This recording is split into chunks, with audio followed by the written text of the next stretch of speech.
It's very meaningful to me that I'm the first woman to be executive editor of the New York Times. Some of the people who interviewed me on the day of the announcement, especially I found some of the male journalists who interviewed me were almost afraid to ask the question. They almost said to me, I know I'm not supposed to ask this, but they'd ask me then a gender-related question. I'm so proud of the fact that I am the first woman to hold this job.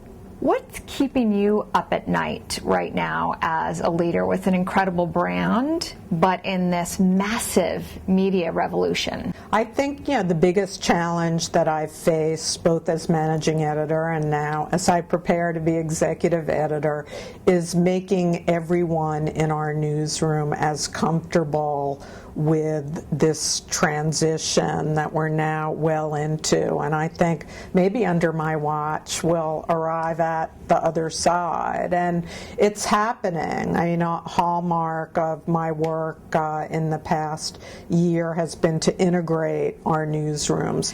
This not that long ago was a newsroom of journalists who produced one product, the newspaper, and now it's scarcely recognizable. Do you think gender and being a woman will shape in any way your management approach or your fingerprints on the Times? Of course it does, because it shapes, I think, my personality and very much who I am. And what will that look like? How will that transpire, do you think? Well, I think people here have worked so closely with me for 8 years in New York, and I was Washington bureau chief before that, they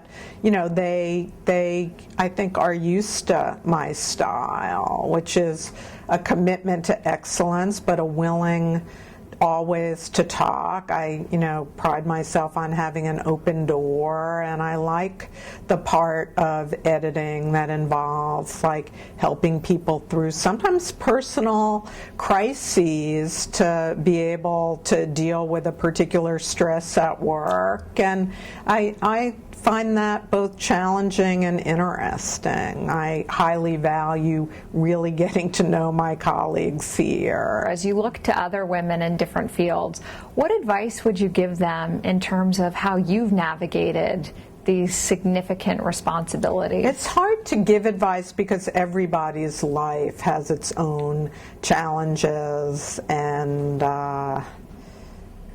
individual situations. So, I'm not one to, I don't have a mantra, I don't really spend a lot of time debating about whether women can have it all or if there's such a thing as all. But, I know, I do, and I feel that in my career, I have 2 children. I have a husband who I've, been together with since we were sophomores in college. And, I feel a bit my example I haven't been a workaholic who hasn't been home for the important times, and just about all times are important in family life. My kids are now 28 and 26, so they're on their own, having fruitful lives. They're, knock on wood, they're both in New York, which is very nice for me. I have a large puppy. I have